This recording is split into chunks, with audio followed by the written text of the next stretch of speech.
Saudaraku yang kekasih dalam nama Yesus, Tuhan hadir di tengah-tengah kita dengan rohnya. Dengan kata lain, Roh Kudus ada di tengah-tengah kebaktian kita ini. Firman Tuhan berkata, di mana ada Roh Kudus, di mana ada Roh Tuhan, di situ ada kebebasan. Kamu akan mengenal kebenaran dan kebenaran itu akan membebaskan kamu. Itu Yohanes pasal 8 ayat 32. Apakah kebenaran itu? Kebenaran itu tidak lain daripada firman Tuhan yang hidup dan berkuasa. Itulah dia kebenaran. Siapakah kebenaran itu? Kebenaran itu adalah Tuhan Yesus sendiri. Karena Tuhan pernah berkata, akulah jalan dan kebenaran dan hidup. Seorang pun tidak sampai kepada Bapa kalau tidak melalui Aku. Dialah kebenaran, Yesuslah kebenaran. Jadi sepanjang saudara mengenal Yesus dan bertemu dengan Yesus pada malam Natal ini, maka malam Natal ini juga merupakan kebebasan bagi saudara, terutama kebebasan dari dosa yang memberatkan saudara, yang menutup hubungan saudara dengan Yesus. Karena firman Tuhan berkata, bukannya tanganku terlalu pendek untuk menolong engkau, bukannya telingaku terlalu berat untuk mendengarkan doamu, tetapi dosamu sudah serupa dengan dinding memisahkan aku dengan engkau. Tetapi pada malam ini saudara dengarkan firman Tuhan ini. Saudara kenal kebenaran itu membebaskan saudara daripada dosa dan memberikan hubungan yang baik antara saudara dengan Tuhan. Sehingga mulai malam ini, kalau sebelumnya saudara belum bisa berdoa bersekutu dengan Tuhan, sebagaimana beberapa kesaksian kita dengarkan tadi, walaupun dia orang Kristen, tetapi dia tidak mengalami persekutuan dengan Tuhan, tidak mengalami kuasa Tuhan dalam hidupnya, doanya melayang-layang. Malam ini saudaraku, berhentilah hal tersebut saudaraku, dan mulailah hidup baru, hidup yang bersekutu dengan Tuhan. Betapa indahnya bersekutu dengan Tuhan. Tiap kali saudara berdoa, Tuhan mendengarkan doa saudara dan Tuhan menjawab doa saudara. Inilah satu hal yang sangat indah. Amin saudara. Dan ini merupakan kehendak Tuhan. Untuk itulah sebenarnya Yesus datang, yaitu supaya dia dapat memberikan persekutuan antara saudara dengan Tuhan. Persekutuan yang indah, yang tidak bisa diganggu oleh siapapun juga.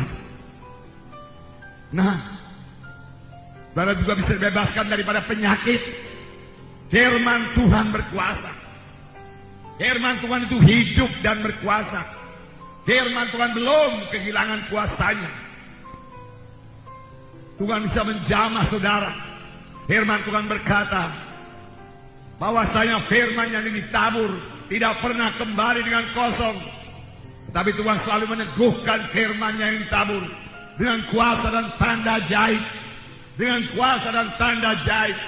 Sebab Tuhan Yesus yang kita sembah itulah Tuhan Yesus yang berkuasa. Dia Tuhan yang hidup. Dia bukan Tuhan yang mati. Dia Tuhan yang hidup, yang mengenal saudara. Dia Tuhan yang mengasihi saudara. Dia Tuhan yang mau mendengarkan doa saudara. Bahkan dia Tuhan yang sangat mengerti keadaan saudara, lebih daripada manusia manapun di dunia ini. Tetapi dia juga Tuhan yang mengetahui hati saudara. Dia Tuhan yang melihat kerinduan saudara, kesungguhan hati saudara pada malam ini. Sepanjang saudara percaya dan sungguh-sungguh kepadanya, maka saudara tidak akan pulang dengan sia-sia. Saudara akan pulang setelah saudara menerima jamahan Tuhan pada malam ini. Amin. Haleluya. Saudara yang tergeletak, saudaraku, karena lemah dan sakit, kalau saudara masih bisa mendengarkan firman Tuhan ini, dengarkan firman Tuhan ini, saudaraku, supaya iman saudara tumbuh. Karena firman Tuhan berkata, iman datang daripada berita firman Tuhan. Supaya saudara mendengarkan berita firman Tuhan yang hidup, maka iman saudara akan bertumbuh. Dan firman Tuhan berkata, sama sebagaimana imanmu jadi padamu. Kalau pada waktu saudara mendengarkan firman Tuhan ini, saudara sudah berkeyakinan sungguh-sungguh dalam hati saudara, inilah saatnya aku sembuh, inilah saatnya aku bebas daripada ikatan-ikatanku. Karena pada hari ini aku mendengarkan firman Tuhan yang hidup, Inilah saatnya aku menerima kuasa Tuhan. Inilah saatnya aku bebas. Inilah saatnya aku sembuh. Terima kasih Tuhan. Jangan lalui aku Tuhan pada malam Natal ini Tuhan. Berilah jamahanmu pada malam Natal ini. Aku butuh jamahanmu Tuhan untuk kesembuhanku. Maka saudara tidak akan kecewa pada malam Natal ini. Kuasa Tuhan akan dinyatakan dalam hidup saudara. Saudara yang kekasih dalam nama Tuhan Yesus. Sebab Yesus yang kita sembah itu, Yesus yang kita berseru kepadanya, mendengarkan doa kita dan menjawab doa kita. Dia Tuhan yang tidak berubah. Dia sekali lagi saya tekankan pada saudara, bukan sedang memperingati saja itu baik, saudaraku baik, pohon terang baik, saudaraku haleluya. Dekorasi semuanya baik, semua kita butuhkan. Saudara, kalau ada makanan minuman pun baik. Tetapi Natal bukan sampai di situ saja. Maka semuanya itu menjadi sia-sia. Kalau kita pulang dari tempat ini tanpa bertemu dengan Yesus. Sebab wujud Natal bukanlah pohon terang. Wujud Natal bukanlah kue-kue. Wujud Natal yaitu oknum pribadi Yesus sendiri yang sudah ada di tengah-tengah kita. Biarlah semua kita bertemu dengannya pada malam Natal ini. Amin.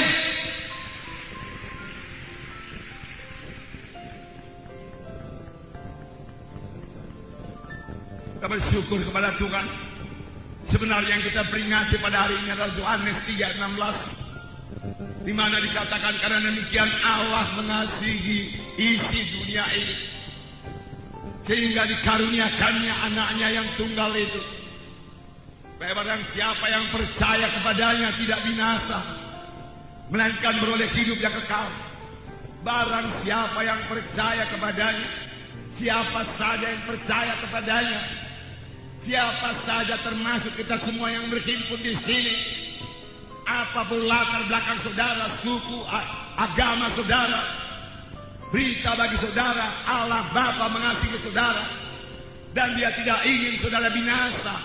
Dia mau supaya saudara sampai kepada hidup yang kekal. Oleh sebab itu Dia mengirimkan anaknya ke dunia ini, lahir menjadi manusia. Itulah Dia Tuhan Yesus Kristus, supaya barang siapa yang percaya kepadanya tidak binasa, melainkan beroleh hidup yang kekal. Tidak binasa, melainkan beroleh hidup yang kekal. Jadi ada dua perkara. Ada manusia yang akan binasa, ada yang beroleh hidup yang kekal. Tetapi biarlah kita mengerti, pengertian binasa di sini bukanlah mati dan lenyap, tidak.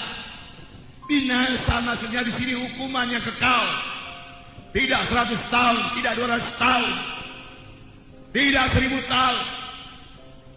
Tidak ada tertulis dalam Alkitab sesudah manusia ini 1000 tahun dihukum dalam neraka, kemudian Tuhan murah menyucikannya lalu kembali ke sorga. Tidak ada. Sekali neraka tetap neraka selama-lamanya. Inilah yang disebut binasa. Saudara, bukanlah kebetulan terhadir pada tempat ini. Janganlah seorang pun masuk ke tempat kebinasaan tersebut, yaitu neraka yang kekal.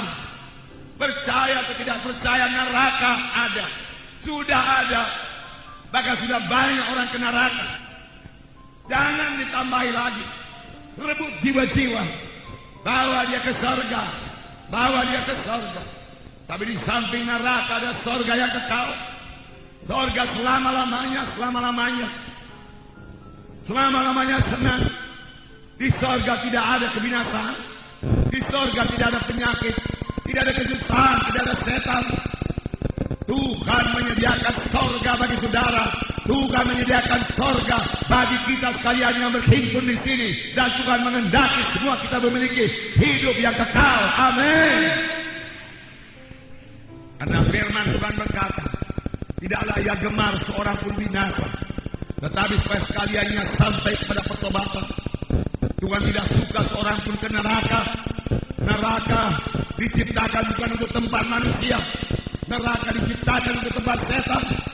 Tetapi pengikut setan, orang-orang berdosa yang tidak mau bertobat, yang cinta kepada dosanya, yang cinta kepada kegelapan, yang cinta kepada kuasa-kuasa kegelapan tidak akan mewarisi hidup yang kekal, tapi beroleh hukuman yang kekal. Jadi yang kita peringati pada hari ini, Yohanes 3:16 digenapkan Tuhan. Semua kita mengetahui ayat ini. Anak-anak mengetahui ayat ini. Dari kecil saya mengetahui ayat ini. Bahkan pernah waktu saya masih sekolah dasar, pada waktu itu namanya sekolah rendah, ayat hafalan saya yaitu Yohanes 3:16. Saya bersuka cita menyampaikan ayat ini, walaupun saya pada waktu itu tidak mengerti apakah saya ini sudah selamat atau belum. Walaupun orang tua saya seorang sintua, seorang pertua, kami juga tidak mengerti bagaimana mencapai keselamatan itu, bagaimana lahir baru menjadi anak-anak Tuhan. Bahkan perkataan lahir baru pun masih sangat asing kepada kami. Tetapi dengan anugerah Tuhan, Tuhan memimpin kami semua kepada keselamatan, lahir baru menjadi anak-anak Tuhan, dosa diampuni dan mewarisi hidup yang kekal. Bahkan saya bertanya, bolehkah manusia ini selama lagi dia hidup di dunia ini mengetahui dengan pasti apakah dia sudah selamat? Dapatkah dia mengetahui dengan pasti kalau dia mati ke sorga? Alangkah senangnya kalau demikian. Firman Tuhan berkata, kita bisa mengetahuinya. Sebagai anak-anak Tuhan, bahkan kita harus mengetahui dengan pasti apakah kita sudah selamat atau belum, apakah kita sudah lahir baru atau belum. Dan kita harus mengetahui dengan pasti kalau kita mati kemana. Kalau kita mati sebagai anak-anak Tuhan, firman Tuhan berkata kita ke sorga, di bawah Allah bersama-sama dengan Dia. Kalau kita hidup dalam Tuhan dan mati dalam Tuhan. 1 Tesalonika berkata mengenai orang yang mati, janganlah kamu bodoh, biarlah kamu mengetahui semua orang yang mati dalam Tuhan di bawah Allah besertanya. Di kuburan sering kita baca ayat ini, pendeta sering membaca, jemaat mendengarkan, tapi kerap kali sebagai penghiburan saja. Bukannya mereka mencek dirinya, sudahkah mereka hidup dalam Tuhan? Sudahkah ada hubungan pribadi mereka dengan Yesus? Apa tidak? Keselamatan ditentukan oleh hubungan pribadi kita dengan Yesus.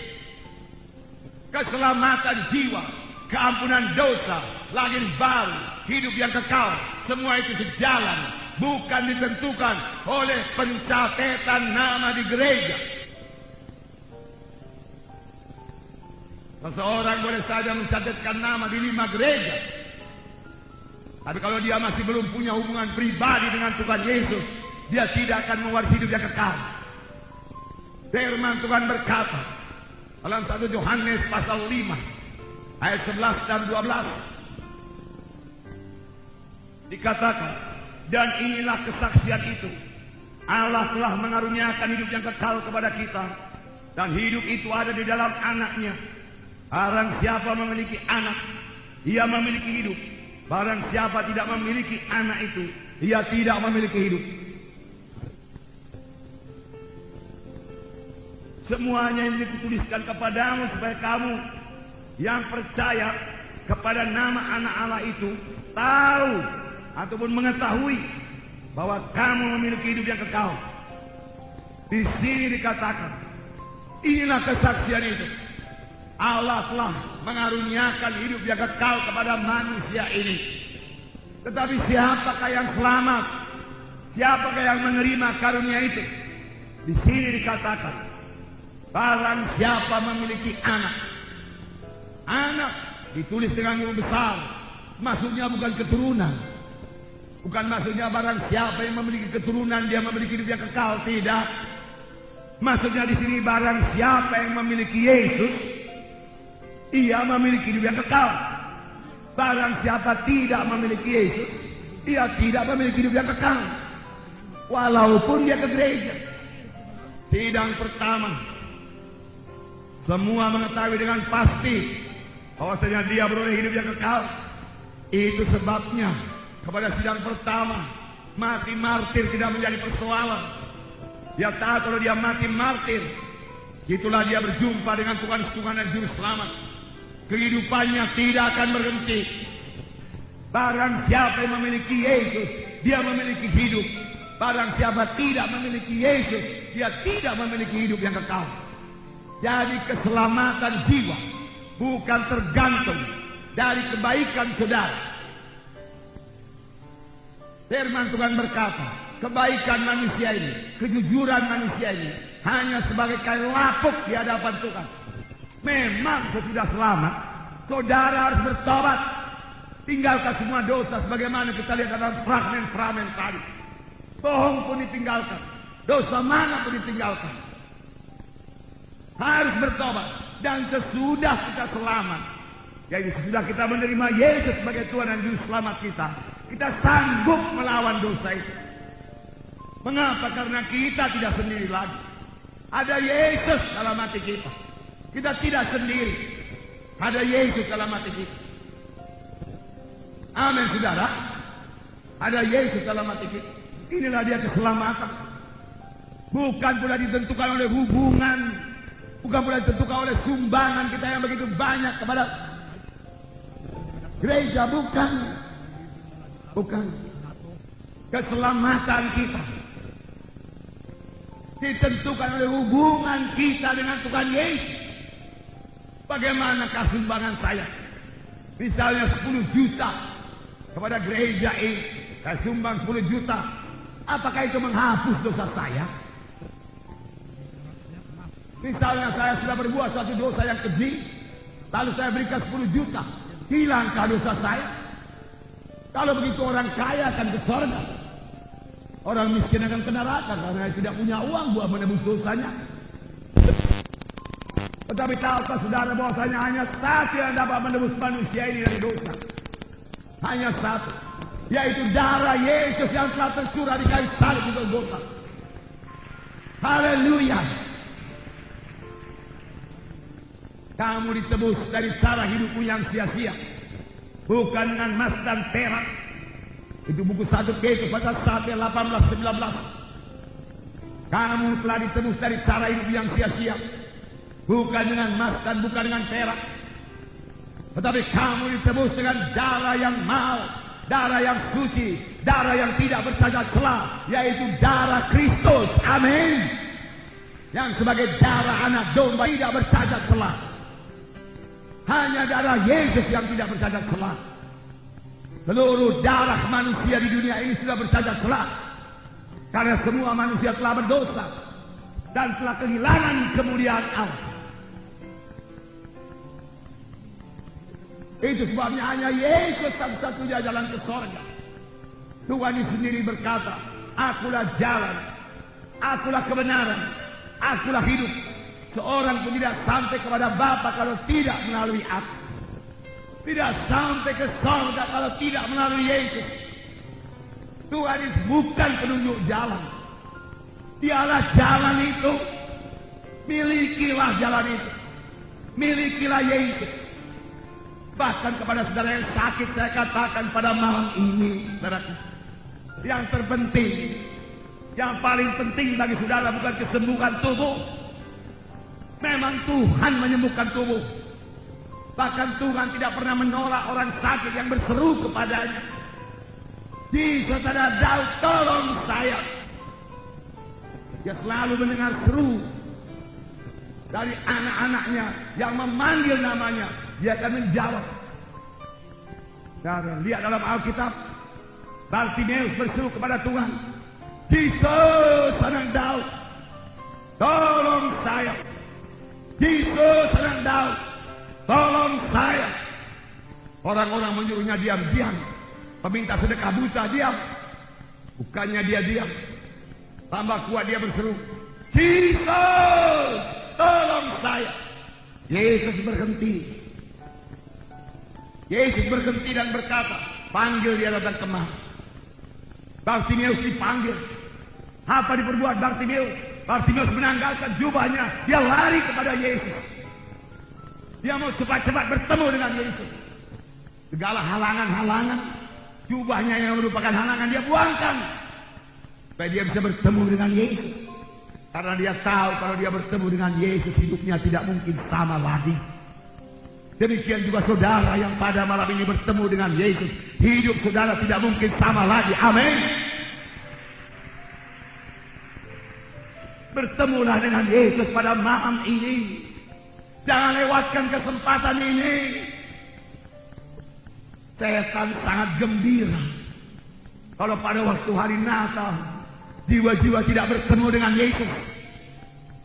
Setan bersuka cita pada hari Natal kalau jiwa-jiwa hanya selamat hari Natal, disuguhi kue yang lezat-lezat. Firman Tuhan juga berkata, berserulah olehmu kepadaku, maka aku akan menjawab engkau. Mengapa terikat? Mengapa bisu? Hai orang yang bernama Kristen, mengapa berat sekali berseru, oh Yesus, tolong saya. Apakah saudara pikir Yesus akan tinggal diam? Kalau seorang anak mohon pertolongan bapaknya, Bapak, saya tenggelam dalam sumur, tolong.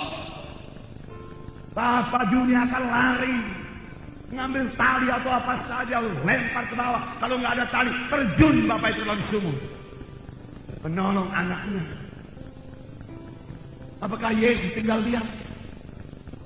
Kalau kita berseru, Tuhan Yesus, penyakit ini menggigit saya, kanker ini mau membunuh saya, Tuhan Yesus, tolong saya.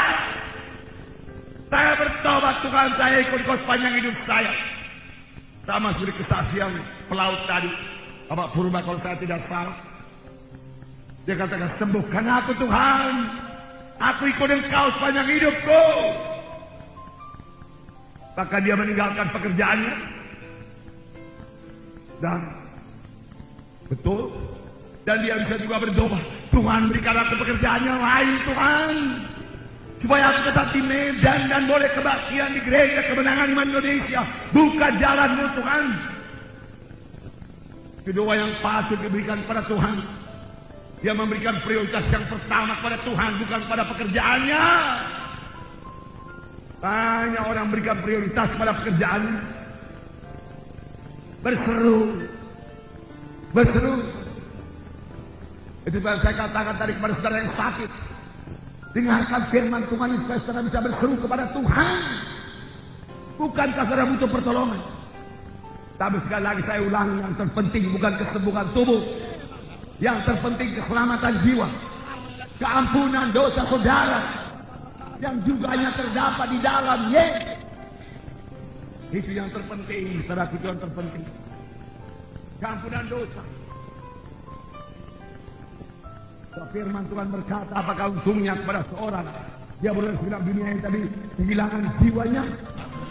Cari dahulu kerajaan Allah dan kebenarannya, maka sekaliannya akan ditambahkan padamu. Kamu akan mengenal kebenaran dan kebenaran itu akan membebaskan kamu. Amin. Amin. Yesus membebas. Yesus membebas. Darilah hari Natal ini, saudaraku, perubahan ajaib bagi saudara. Karena saya mau mengatakan kepada saudara, Yesus mati. Yesus mencurahkan darahnya. Bukan untuk membangun orang Kristen yang pergi ke dukun. Bukan untuk membangun orang Kristen yang terikat ganja narkotika. Bukan untuk membangun orang Kristen yang lemah-lemah. Yesus mencurahkan darahnya bukan untuk membangun gereja yang lemah, gereja yang kompromi dengan dosa. Bukan. Tapi Yesus mencurahkan darahnya untuk membangun satu sidang Tuhan yang kuat, yang mempermuliakan Tuhan, yang mengalahkan dunia ini. Amin. Yang mengalahkan dosa, yang mengalahkan setan. Itulah maksud Tuhan dari mulai. Waktu Tuhan menjadikan manusia, apakah Tuhan berkata, baiklah kita menjadikan manusia menurut rupa dan teladan kita. Jadi manusia diciptakan mulia menurut gambar Tuhan. Mengapa sekarang hilang kemuliaan itu? Karena dosa. Sebenarnya manusia diciptakan Tuhan tidak bisa disentuh oleh penyakit manapun juga. Tetapi karena dia jatuh kepada dosa, kehilangan kemuliaan Allah, penyakit datang menyentuh dia, mengikat dia, membunuh dia. Karena dia telah kehilangan kemuliaan Allah. Dan Tuhan berfirman pada waktu itu, kita ciptakan manusia supaya mereka berkuasa di bumi, berkuasa atas burung-burung di udara, berkuasa atas ikan-ikan di laut. Pokoknya Tuhan menciptakan manusia ini supaya dia menguasai bumi ini. Bukan dikalahkan oleh dunia ini, bukan dikalahkan oleh setan, bukan dikalahkan oleh dosa. Amin. Itu kehendak Tuhan. Namun manusia jatuh kepada dosa. Tetapi setelah Yesus datang, Tuhan kembalikan kemuliaan kepada manusia itu, kuasa kepada manusia itu. Yesus masuk dalam hati manusia, dan dengan Yesus dalam hati manusia ini, dia lahir baru menjadi anak-anak Tuhan. Dia bisa mengalahkan setan, mengalahkan dosa, mengalahkan dunia, hidup berkemenangan di dunia ini, dan mempermuliakan Tuhan. Amin. Haleluya. Haleluya. Itu kehendak Tuhan, para. Yesus mati bukan untuk membangun gereja yang lemah, bukan gereja yang kompromi, setengah gelap, setengah terang. Sama sebagai pohon terang, terang gelap, terang gelap, terang gelap. Ini nggak ada gelapnya, puji Tuhan. Amin, saudara. Ya. Tidak ada kompromi, tidak ada kompromi. Saudara, malam ini hal yang pertama saudara perlu terima, apa yang terjadi pada seorang yang datang di mana Yesus mengajar di Kapernaum. Seorang sakit digotong oleh 4 orang datang kepada Yesus. Tetapi karena orang banyak itu, dia tidak dapat masuk, tapi dia tidak menyerah. Saya bacakan pada saudara Markus pasal 2 ayat 1.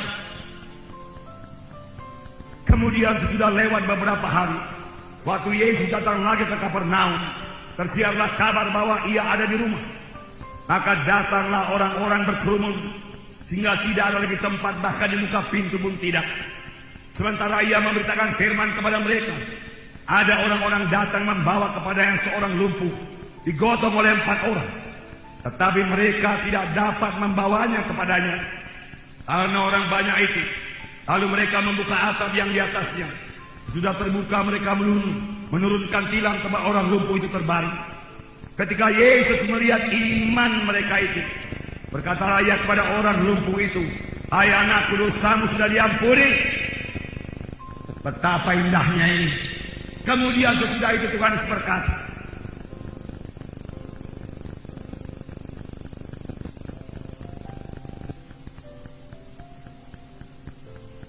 manakah lebih mudah mengatakan kepada orang lumpuh ini, dosamu sudah diampuni, atau mengatakan bangunlah, angkatlah tempat tidurmu dan berjalan.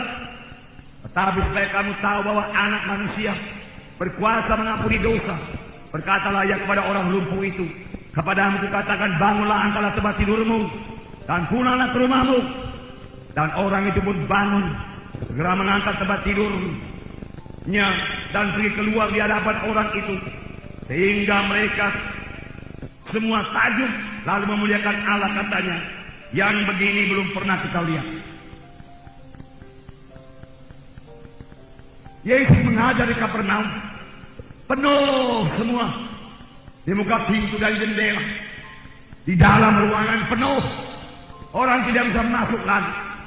Seharusnya demikianlah kebaktian. Jiwa-jiwa berbondong-bondong datang. Seharusnya gereja tidak ada kursi yang kosong. Kita tidak muat dalam ruangan yang punya tempat duduk 2.500 ini, saudara. Ini baru satu wilayah Medan Tuntungan. Pada waktu kebaktian wilayah Medan Timur, di Jalan Pancing Sari, kapasitas gedung tempat duduk gereja kita di sana hanya muat 1.000 tempat duduk. Di atas 500 dari 1.500. Penuh di bawah, penuh di atas. Lalu di lapangan depan, saudaraku, parkir mobil digeser keluar. Penuh, bisa muat 500 orang lagi, 500 kursi. Tetapi jiwa-jiwa masih terus datang.